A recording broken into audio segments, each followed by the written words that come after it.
Every day at dusk, he would run to the shore with a lantern in his hand, a large one that emitted a warm, inviting glow. He would plant it firmly in the sand, then quickly retreat into the safety of the lighthouse, leaving the light to dance freely for all who were lost at sea to see. Now, why was this particular lighthouse so special? Well, there are plenty of lighthouses along the coast of Maine. And as far as everyone knew, this one wasn't even real.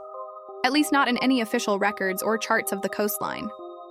But it was a beacon nonetheless, guiding ships safely through the rocky shores that had claimed many a vessel during the day. The locals knew about it, of course.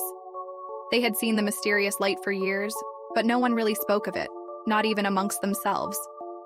It was an understood secret, one that bound them together in their small town. To mention the lighthouse out loud was tempting fate, and fate, as they all knew, was best left undisturbed. But you, my dear listener, are not a local. You've just come upon these parts and heard the tale from an old, weathered sailor in a tavern filled with salty fog and sawdust floors. He told you how the lighthouse appears only when it wants to, a shimmering mirage dancing on the horizon like a will-o'-the-wisp. And when the sun dips below the waves each evening, painting the sky with hues of orange and purple, the keeper emerges from his tower to tend the flame. You listened intently, sipping your ale and nodding slowly as he spoke of the strange occurrences around the lighthouse. The eerie silence, the sudden fog banks, the ghostly shapes that seemed to glide past the windows. He spoke of the keeper himself, a solitary man who kept to himself and seemed to have emerged from the mists of time himself, ageless and unknowable. Some said he'd been there forever, watching over the coast and its people, while others whispered that he was a sorcerer of some kind, weaving illusions to fool those who dared to seek him out. As the night wore on and the tavern emptied, you found yourself drawn deeper into the sailor's tales. The fire in the hearth crackled merrily, casting flickering shadows on the walls as he described the lighthouse in all its splendor, the beams sweeping across the darkness, a silent sentinel against the crashing waves. You knew you had to see it for yourself, to stand on the shore and feel the spray of the sea on your face as the wind whipped through your hair. With a final nod of thanks to the sailor, you stepped out into the night, eager to find the elusive lighthouse before dawn broke.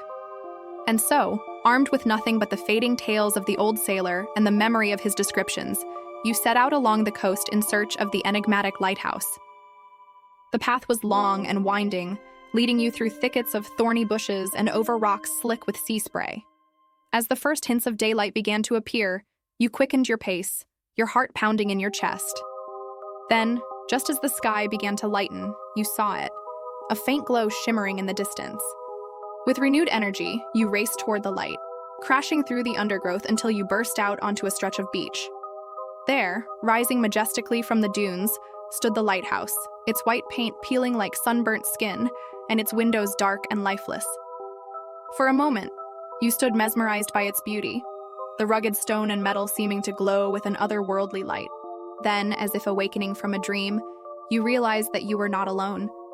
From somewhere within the lighthouse, you heard the sound of footsteps, slow and measured, echoing on the stone stairs. You watched as a figure emerged from the top, silhouetted against the rising sun. He was tall and gaunt, with a shock of white hair that seemed to catch the light like a halo. In his hand, he held a lantern, the same one you had seen from the road. And his eyes, though, they were what truly captured your attention. They were the color of the sea after a storm, deep and fathomless, with flecks of gold that glittered like distant stars. For a moment, you stood frozen, unable to tear your gaze away. Then, as if sensing your scrutiny, the keeper lowered his lantern and turned slowly, revealing a face weathered by the wind and salt spray. His skin was the color of parchment, his features sharp and angular, and his eyes, they seemed to hold the secrets of the ages. He regarded you silently, his gaze intense and unwavering, until finally he spoke. His voice was like the sound of the waves, deep and resonant, echoing with an ancient power that seemed to shake you to your core. "Who are you?" he asked, his eyes searching yours. You hesitated, unsure how to respond.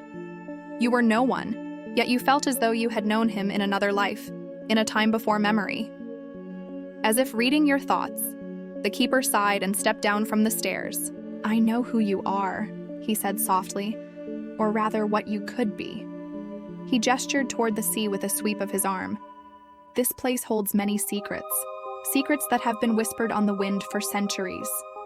He turned back to you, his eyes gleaming with an inner light. "It has chosen you," he said, his voice barely a whisper, "and now you must choose it." Before you could respond, the keeper turned and walked away, disappearing into the depths of the lighthouse. You stood there, rooted to the spot, as the full weight of his words crashed over you. You had stumbled upon something ancient and powerful, something that had been hidden from the world for so long. And now it was calling to you, offering you a chance to discover the truth, to unravel the mysteries that had been woven into the fabric of the lighthouse itself. The decision, though, that was yours to make. Would you follow the call and step into the unknown, or turn back and leave the secrets of the lighthouse behind?